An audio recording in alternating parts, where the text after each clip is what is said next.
Welcome back to today's final splash of paint, where it's time for us to see how SIA professional watercolour artist and to Louise Bogard gets on with putting the finishing touches to a dramatic Dartmoor landscape in the concluding part of today's Try Your Hand At project. Thanks, Matthew. Earlier you saw me start off my Dartmoor painting. Everything's dried and I've now taken off the masking fluid that I put on earlier, which has left me some very big white marks that I might work into presently. But now's the time to carry on. So what I'm going to do is put a little more depth of colour into the foreground, so some more of the green gold, and I'm going to add some of the yellow ochre as well, which will give it a bit more of that moorland sort of feel, as it's not always as bright green as depicted in my painting so far. So some more of those big sweeps of green gold going in. Again, don't worry about whether they dribble all over the place. I think that's half the fun. Although I do tend to do it in a bit of a direction, so some's going off this way and some's leading this way, because, or downwards slightly, because there is a path going along, and if you knew the area, you'd know what I mean. Some fantastic walks up there. I ought to be a guide for Dartmoor. Come on holiday to Devon. Right, into this green gold, I'm going to now pick up some yellow ochre. Now, yellow ochre is an opaque colour, whereas the green gold isn't, and that will give it some sort of solidity, a bit of opacity. And I absolutely love the way it dribbles into the wet paint, and some of it has beaded against the wax candle that I put on earlier. That's creating some really interesting areas as well. Right down to these rocks and a bit coming down there. Doesn't matter if it goes over my grasses that I put on earlier, because I'm going to be adding some more depth of colour to those grasses presently. Just gently tickling that pigment into some interesting areas. And flicking it. You always have to stand back when I'm painting. What I would like to do is some flicking with a darker colour, but because this is now lovely and wet, I'm going to have to wait, otherwise it will just diffuse, and that isn't quite what I'm after just yet. I'm going to put some more grasses in a moment, but what I would like to do is strengthen the rock of Haytor, because it's a little bit pale, and yes, it's in the distance, but it does need to stand out a little bit. So cleaning the dark out of my flat brush and picking up some of my purple mix. Remember, it's the three colours: indigo, opera rose and yellow ochre. Right, as I said earlier, you've got to pay attention because it is actually a place on Dartmoor, so I'll be very careful how I do this. But what I'd like to do is suggest a sweep of extra strength of colour. So hold your breath and off you go, both sides.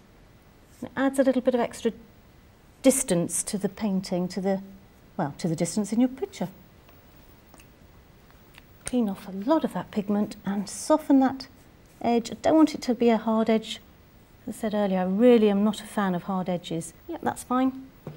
And I'm going to use a smaller brush. Again, picking up some of that stronger colour, the purple, and start adding a little bit of, I don't know, shrubbery or something in this distance where the pigment is still lovely and damp. Just touching the side of my brush into some of these areas. Could be some rocks, it could be shrubs, doesn't really matter, but they're not really descriptive, they're just suggested marks. That's a rather big one, so that better be a rock. And we'll pop a little bit of moisture at the bottom of that to trail that off, I think. And that one. I think the most important thing is to have fun with your paints. Don't worry about it too much, just get in there and enjoy the experience. Some of the foreground rocks, although I did them sort of warmer colours because they're closer to us, they actually need a bit of a shadow on one side, so I'm going to pop some of that purple in this one. And there, so that you know that the light is coming from this side. My lighter area with all the spaceships in my sky over here. And some on this one. I'm not going to be too fussy about it. The more dry brush marks I get on it, the better. And just a hint on there. Okay, cleaning that brush out. Right, now we can get to go in with some more of these gorgeous marks that you get with a sword line. I love working with these brushes. They get such an incredibly fine point on them. And I've gone into the yellow ochre, so I think it's now time to add a little bit of a change of colour, a warmer colour. So a few of these wonderful brush marks going in. And again, it doesn't matter if they're not in the photograph and reality, but they are in our painting, so they're going in. Make sure your pigment is quite thick, because I've already put some extra moisture onto the paper with the additional colour of green and yellow ochre. I'll just have the odd one or two between some of these rocks over here. I'll preserve some white, but it's also nice to have a little bit of something or other going on. And these that are sticking up behind this lovely big rock. Now this is the beauty of using an opaque colour, that it's actually sitting on top of the other pigments and you can actually see it, which is ideal. Prime example. So it's nice to mix opaque colours with translucent colours in your painting. Stop that little bit, it's getting a bit excited and going too far. Stay. Right, going to now have some more of the purple mix. Still using my sword liner. I love to see these grasses and reeds or whatever they might be coming in from the side of the painting. And a few into there where I've put the yellow ochre. And one other really interesting thing to do is some flicking. I always use a rigger. If I don't use a rigger, what happens is I get great splodges everywhere, and I don't really want splodges, I just want some controlled flicking, if there is such a thing. Right, I'm going to use my photograph as a means of masking my sky, and it's always a good idea to cover up areas where you don't want your flicking to go, because it's not that well behaved.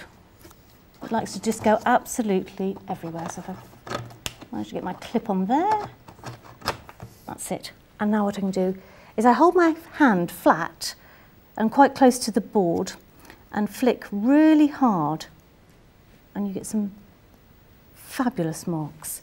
And I want them to, again, coming into different directions to suggest that, you know, it's a long walk up this hill. Excuse me, you're going to have my back. And a few more up here to go along with these rocks.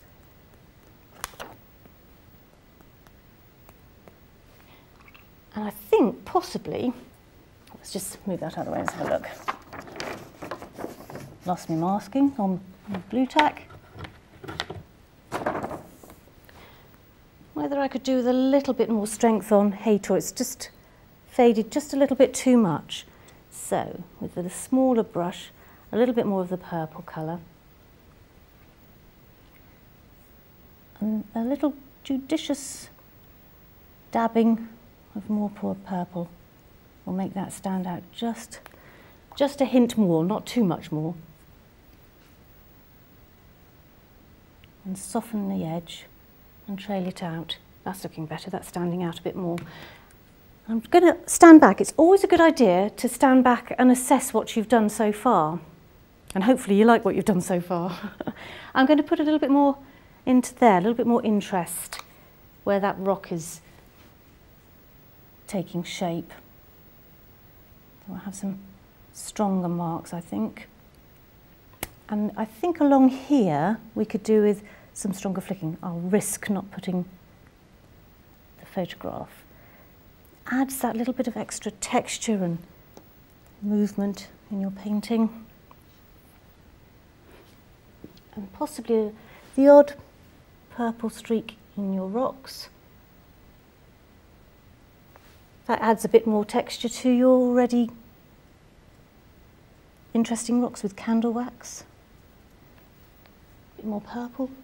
I'm a bit of a fan of purple, I do love purple. And nearing the end of this one, now I'm going to put some shadows, just test how dry that is. Yes, I'll probably get away with this.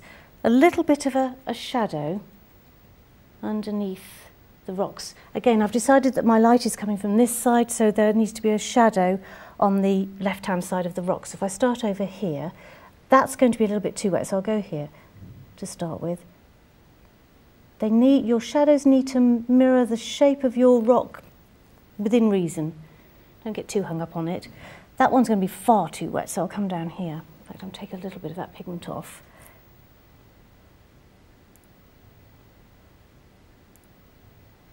And just get a little in here. Might blend a little bit with the grasses, but not too much of a problem. And I'll pop a tiny little bit up here.